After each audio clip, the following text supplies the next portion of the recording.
Кажи поне за какво става дума! Това да ми се случва постоянно, така ли?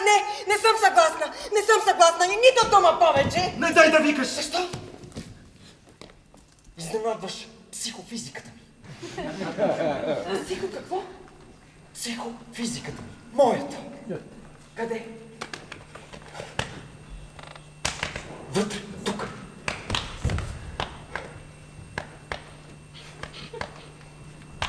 Разбирам. Сега се обиди. Не. Обидна си, знам кога си обиден. Кога? Познавам те от толкова време. От колко? Има ли значение от колко време? Има от колко? Чудесно! Познавам те от...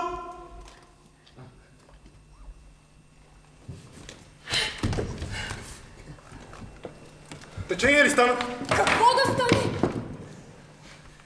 Течение? Защо да стане течение?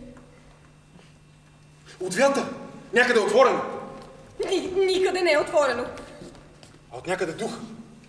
Духа? Не усещаш ли? Не. Някъде отворено. В тази къща никъде не е отворено. А от някъде дух. Духа? Не усещаш ли? Не. Наистина нищо не усещаш? Абсолютно нищо не усещам. Кой? Какво? Боже, как се стреснах. Боже, как се стреснах. Кой звъни? Питам, кой звъни? Никой не звъни. Кой ще звъни? Освен ако не е някой, който просто си е решил да си звъни, защото то звънец е едно изкушение. Минеш покрай него и просто ти се приска и така да го... Голямо изкушение. Изобщо света е едно голямо изкушение. Лошото е само, че когато непрекъснато му се поддаваш и света се изпразва и става празен като тая, става отвратителен празен така. Да анализираме ситуацията. Чух звънец. Може би съм сънувал, вследствие на което съм спал. Но колко съм спал? Трябва да се провери. Все едно, отправените! Не можеш да си спомниш. Не искам да си спомня. Не можеш. А ти по-добре от мен знаеш дали не искам или не мога, така? Настоявам. Не викай, предупредихте! 5 пари не давам за твоите предупреждения. 5 пари не давам за твоите правила. 5 пари не давам за паметта ти. 5 пари не давам за очилата ти. 5 пари не давам за кучето ти. За кучето? Да. Че какво ти е виновно горкото животно? То отдавна вече не е между живите. То се самоуби! Не забравяй това! То не можеше да понесе цялата тая работа и забележи, реши само да сложи край. Каза край! Каза? Край! И скочи през прозореца с главата надолу. Ние никога не сме имали куче. Никога? Да. Сигурно. Абсолютно. А може ли да те попитам тогава, какво беше онова нещо, което се умилкваше така около краката ни? Някакво животно. На което ти купи каишка! Какво искаш да кажеш, ти купи каишка? То става да изповеде хората навън и то беше едно арогантно, гнусно същество, което самоубийство не, то просто видя кучето на съседите и скочи през отворения прозорец. Хайде да прекратим темата. Изчезна. То се самоуби! Умишлено! Никакви съседи, никакви кучета. То скочи през прозореца с главата надолу и загина, разбираш ли? Загина! Аз не съм казвала, че не е загинало, но... Всеки, който напусне тази къща, загива, Хенри. Това е ясно за всеки. Просто съседите... Не, моля те се, не искам да чувам повече за тези съседи. Забранил съм ти да говориш за тях. Аз съм ти забранил, не забравяй това. Не мога да ги търпя, не мога да ги подгласям. Ние нямаме съседи, нямаме. Имаме ли съседи? Имаме ли съседи? От самото начало на нашето съществуване ние не можем да постигнем съгласие около това дали имаме или нямаме съседи. Какво ни пречи? Кажи. Добре, ще си запишем. Да стигнем до съгласие около това дали имаме или нямаме съседи. Погледни! Толкова много въпроси, по които се разминаваме. Кога ще ги решим? Кога? Просто съм обезнадежден. Ти се държа безобразно! Държах ли се безобразно? Отвратително, ужасяващо, глупаво държание. Мълчах през цялото време. Ти мълчеше и излъчваше презрение. И какво излезе? Аз поканих тези хора на гости, а ти ги изгони. Това Това са едни тъпи провинциални фуклевци, натъпкани с милиони, кой знае по какъв начин и с 2 пъти повече комплекси. Този човек се канеше да ми предложи бизнес! И за какъв дявол си му притрябвал ти, художника? Ти търсиш приятелството им, защото си правиш илюзии, че те имат някакъв интерес към теб, а те не могат да те гледат. Мразят те, защото 50 години са ги възпитавали да те мразят. Аз поканих това семейство бизнесмени и милионери и те се канеха да ме ангажират. Те се канеха да ми предоставят възможността да си изкарвам прехраната, а ти се държа идиотски. Ами не съм аз виновна! Така, 2 метра 65 сантиметра. Когато си легнах, леглото беше на 2 метра 75 сантиметра. Значи се е преместило с колко да сметнем. 75 вадим, т.е. минус. 65 и се получава 10. Ако приемем вярно твърдението на науката, че всяка мебел в къщата се движи средно с по 2 см на година, значи аз съм спал колко? От 10 сантиметра делим на 2 години и се получава... спал съм 5 години. Че то не е много. Аз не мога да стоя като теб безучастно. Става дума за съдбата ни, за общата съдба на... Интелигенцията! На интелигентните хора, на мислещите хора. Разбираш ли? Погледни историята ни. За какво се мъчихме, за кого се трудихме през всички тези стотици години. За кого създадохме азбука, за какво ни е наука. За кого е тая световна култура. За това семейство колбасари. Те са колбасари, нали? Притежават магазин за хранителни стоки. Ами значи са колбасари. Магазин за хранителни стоки? В който няма как да няма колбаси. Вероятно има 1-2 щанда. 1-2 щанда обаче с колбаси. Въобще имат тъпите колбаси, аз не разбирам какво се опитваш да ми докажеш с тях. Опитвам се да ти докажа, че преди ни притискаха до стената с идеологии, а сега ни притискат с пари. Аз съм на твоето мнение. Всъщност ние нямаме спор. Разминаваме се само по въпроса какво правим нататък. Колективно самоубийство! Или да се оставим на течението да ни носи? В тази къща няма течение по дяволите. Затворени сме от всякъде.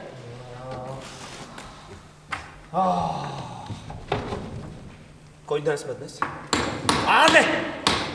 Не, тук пак! Всеки път, когато заговоря на глас, тая идиотска пишеща машина започва да ми акомпанира. Какво трябва да значи това? Ченгеси, нали? Мълчиш. Ще взема един лос, ще срута тази стена и ще изчупа главата. Нали уж вече няма ченгет? Нали уж вече в нашата държава няма доносници? Гад мръсна! Добре, няма да се ядосвам. Ще си направя един чай и ще си мълча. И всичко, което имам да кажа, ще си го кажа на ум. Къде е котлона? Къде е този проклет котлон? Няма ток. Както твърди науката, токът идва всяка втора сряда от месеца между 2 и 8. Аз по принцип винаги се събуждам в сряда, обаче дали е втора сряда? Трябва да е втора, защото доколкото си спомням се постигна национален консенсус по излишеството на всички среди, освен втората, защото нали тя е тая с ток. Абе ти оттатък да не би да си писател? Сериозно, графоман скапан. Ти си лайно. Кой псуваш, бе? Ти кого псуваш? Знаеш като той да какво ще стане? Записваш това, което си говоря на глас и после оп, в издателството. Ти знаеш ли какво е това? Знаеш ли? Това е посегателство срещу свободата на личността, бе, говедо просто. Не ви стига това. Не ви стига, че ни взехте всичко. Не ви стига, че ни смачкахте, че ни завряхте в ония мухлясали ъгъл, а сега искате да ни бръкнете и в личния свят. Обаче така хубаво да го пребъркате с мазните си от баници и ръце. И тогава ние какво? Ние какво? Аз какво? Аз! Абе, какво се занимавам с тебе, не долу ти го натракам с лоса? Къде ми е лоса? Хери! Какво? Да предположим, че е както казваш. Добре, да чуем. По логиката. Винаги сме спазвали. Кучето тръгва от средата на стаята към отворения прозорец. Момент! Трябва да бъдем абсолютно прецизни. Кучето тръгва от камината, където обикновено спешно... Хери! Миличък, ние никога не сме имали камина. А това тук какво е, ако не е камин? Просто съм изумен. Какво е това? Тук никога не е горяло огън, за да бъде камина. Би трябвало да е горяло огън. Тук е... Това е дупка в стената. Тази тук е стената, я построи великият майстор на камини и той ми даде гаранция. И ти му повярва? Защо да не му вярвам, нали е велик майстор на камини? А защо един велик майстор на камини не построи дупка в стената? За какво по дяволите му е да направи такава глупост? Ми така му се е приискал. Да ме излъже! Че нали това ще смъкне професионалния му престиж? Ти откъде знаеш, че има професионален престиж? Той ми каза, че е велик майстор на камини! Ах, господи! О, по дяволите!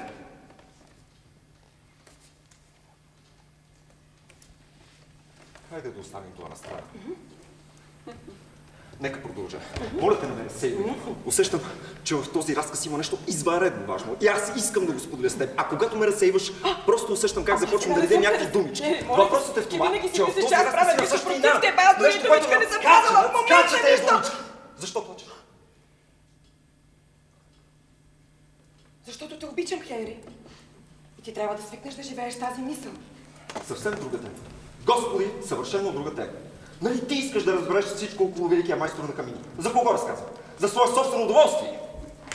Обичам те повече, отколкото можеш да предположиш. Къде си толкова сигурен? Това, че ти разказвам за великия майстор на камини, не е ли достатъчно доказателство? Не е доказателство за нищо. Но ти иначе разказал до края! Аз не искам да го слушам. То съществено Аз не искам да го значение. слушам. Аз искам да го слушам. И тази картина, Господи, как може да подаряват на художник такава картина? Понеже идват за пръв път. Не виждам нищо обидно за нас. Зелена полянка, обсипана с цветя по средата. Един овчар надува кавала си.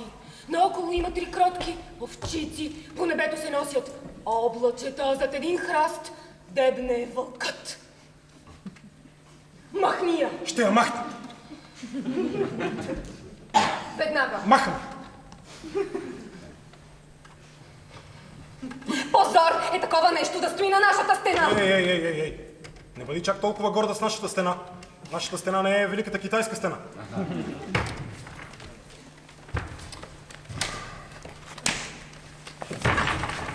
Толкова е мъчително! Всичките тези думи, образите от разказа, всичко това... То напира! Да излезем! Добре. Разбрах. Не искаш да чуваш гласа ми? Добре, нека направим компромис. Ще ти разкажа всичко ето така. Без глас. Цялата съм слух, мили! Цялата съм... Как е правилно да се каже, когато ще е без глас, понеже ти обеща? Хери, аз не знам как е правилно да се каже, понеже цялата съм слух някак не върви. Може би цялата си. Цялата съм. Може би. Цялата съм, може би. Не, без може би. Само цялата си. Цялата съм. Какво? Из! Да, Хери, това дори ми харесва, разбираш ли? Това дори звучи цялата съм. И то някак звучи истински, Хери. Разбираш ли, това е неоспоримо, Хери. Цялата съм. Господи, сякаш достигам. Започвам да осъзнавам. Съм. Хери, цялата... Ние самосъздаваме ли се? В известен смисъл, натрупвания, влияние. Отвън знаят ли? Дай, моля да ги бъди прецизна с думата. Думата навън е ужасна. Хери, аз просто се изпуснах, исках да кажа. Помниш ли фонтанът, който връщаше водата наобратно? Сватбеното ни пътешествие в Чикаго. Какво е това Чикаго? Мисля, че беше град. Няма такъв град. Не, имахме сватбено пътешествие и имаше фонтан, който връщаше водата наобратно в Чикаго. Женени сме от 3 години. Щях да си спомням, ако сме били в някакво си Чикаго. Аз искам да кажа, че човекът е като този фонтан, Хери, наобратно към себе си и разбира, че е... Има мен енциклопедия, в нея пише всичко. Хери, не се изнервай. Не. Искам да попитам, дали човек... Дали Само човек, не, Хери, чакай малко, дали човек... Чакай, какъв човек, нали търсим Чикаго?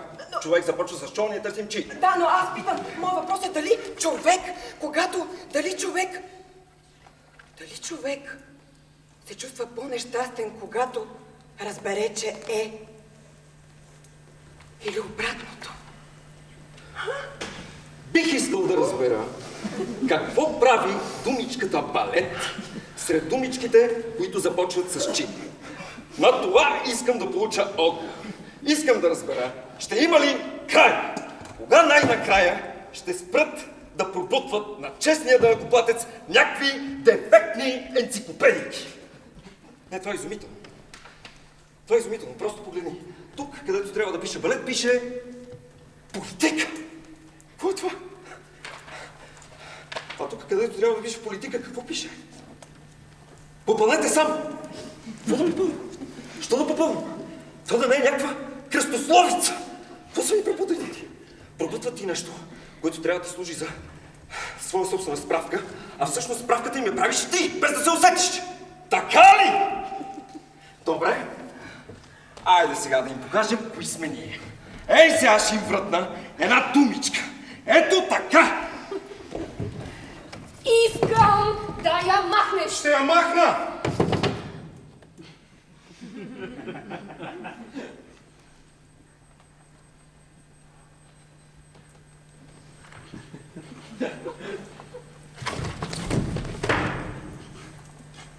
Вълкът е за дървото.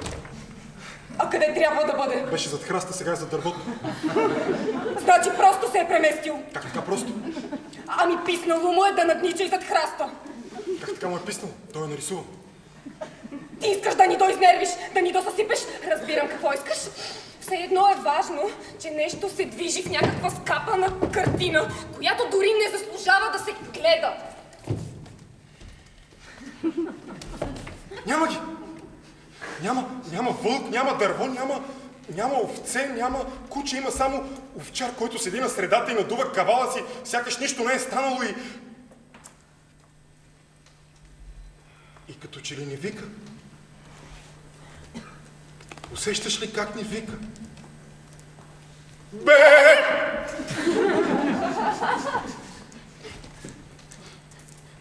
Александър!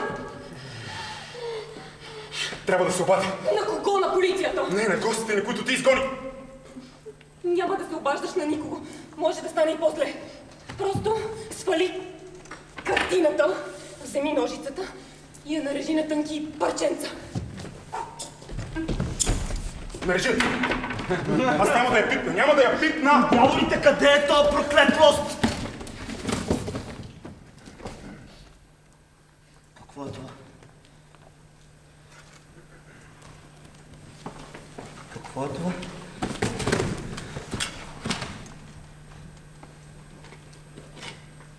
Пила. Трион. Дърводелските ми инструменти. Дърводелските ми инструменти, които ми подали великия резбар Матеус преди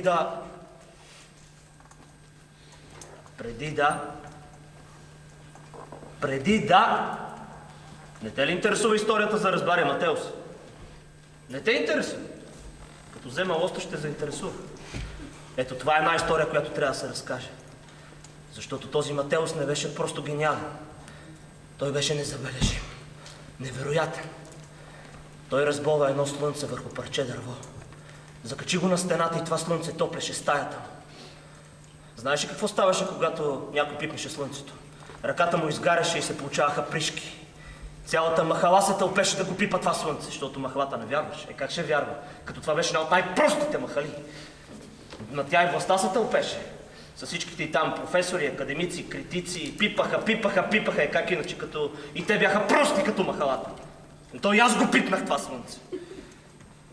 Той Матеус ме предупреждаваше. Викаше ме, повярвай бе, Фернандо, нали уж си интелигентен, нали си чел книги, обаче аз не го послушах. И този отвратителен белег ми напомня, че съм прост като махалата. Ама ти наистина не я записваш. Правилно, то това да не е някоя ефтина история, нищо няма да получиш на нея. Ма не, аз ще го намеря този лост. Това е! Идва да ме вземат и всичко да приключи! Да те вземат за какво? И има за какво? Направил ли си нещо? Да! Кога? Преди малко! Преди малко? Попълних празнината в енциклопедията. Какво написа? Толкова бях изнервен, толкова и беше Ако ти писал! кажа какво си написал? Чикаго! Чикаго! Това опасно ли? Чикаго липсваше и аз го попълних. Защо написа Чикаго? Къде да знам защо? От нерви! Сега и те ще дойдат и ще ме разпитват като теб! Не, Ирис, ела! Днес не гледаме през прозореца. Тихо е, няма никой на бар, господи Хери. Ти защо не се посъветва с мен преди да извършиш такова голямо? Ти никога не си ме зачитал. Нали ти каза, че има град Чикаго? Сега обаче не си толкова сигурна, нали? Чакай! Стъпки! Край! Идва! Това е! Не отваряй вратата! Остави да разбият! Нищо не се чува. Това, защото не искаш да чуеш. Всеки едно какво направих с тази енциклопедия, нали? Защото сега последствията ще ги отнеса аз, а не ти! Да, все ми е едно. 3 години живеем заедно. 3 години гледаме през прозореца. И аз се надявам поне на някакво съчувствие. Ти никога не си ценяла големия си шанс. Шанса, че не си сама. Че има някой, който да се мотае около теб, да ти разказва за великия майстор на камини, да оплаква кученцето си. Някой, който е различен от мебел, от саксия. Някой, който може да те разбере, защото чувства като теб. Ти не ме обичаш, ти ме мразиш. Умница. Как си представяш любовта в днешно време? Когато имаш навън и прозорец, през който да го гледаш, а? Любовта е инстинкт за самосъхранение. Начин да оцелееш. Не искам да оцелявам, искам да ме обичаш. Трябва да оцелееш, за да те обичам.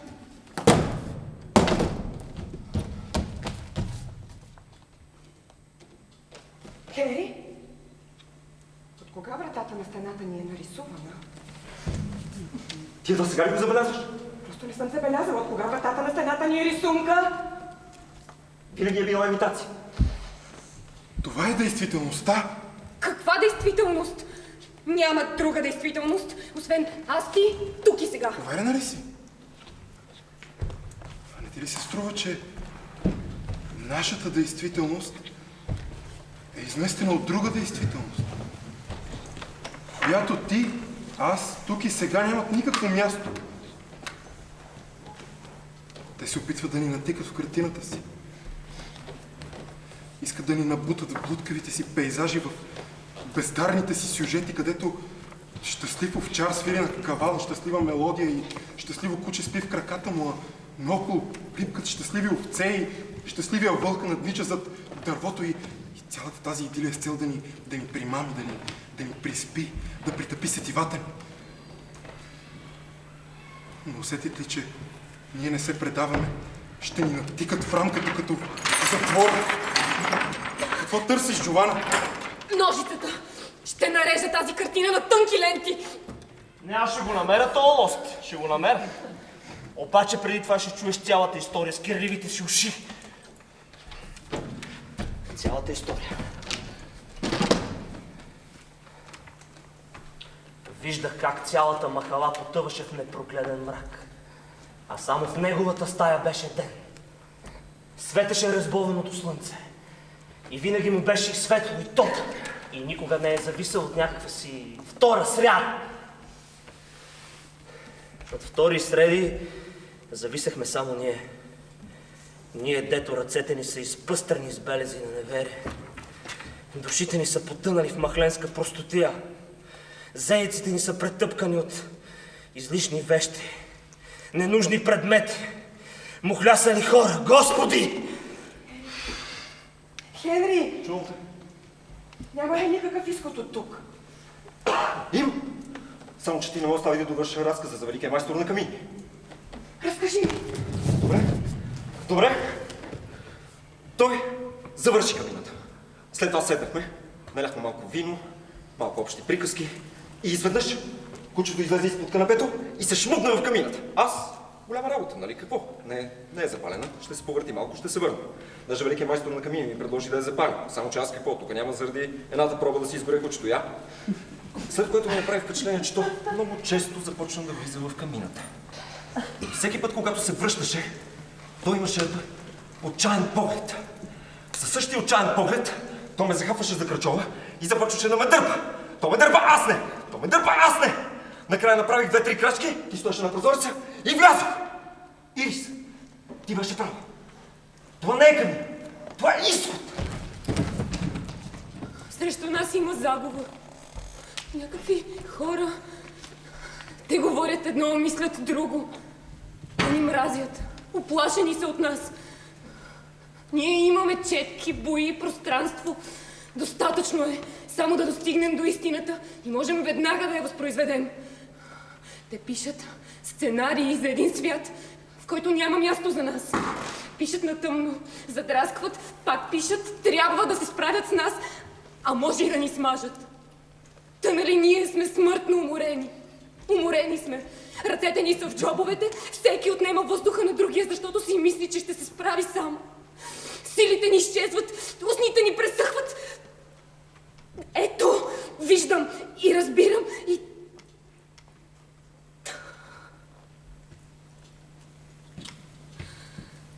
Ако можех да разбера, Защо сме излишни? Ако може някой да ми обясни. Сега ще я срута тази стена, копеле мръсно! Ще я срутя!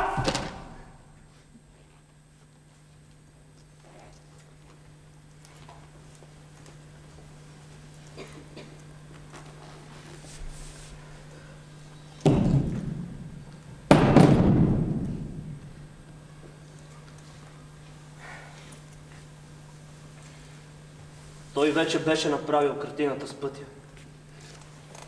Път, който те задължава да тръгнеш. И аз виждах как той е повдигнал единия си крак. И разбирах, че той, Матеус, великият Матеус, ще прекрачи. Ще си вземе разбованото слънце и ще бъде заслужен. Откъде на къде ще ни го оставя на нас? Нали ние един ден ще си имаме едно такова прекрасно място, като втора сряда.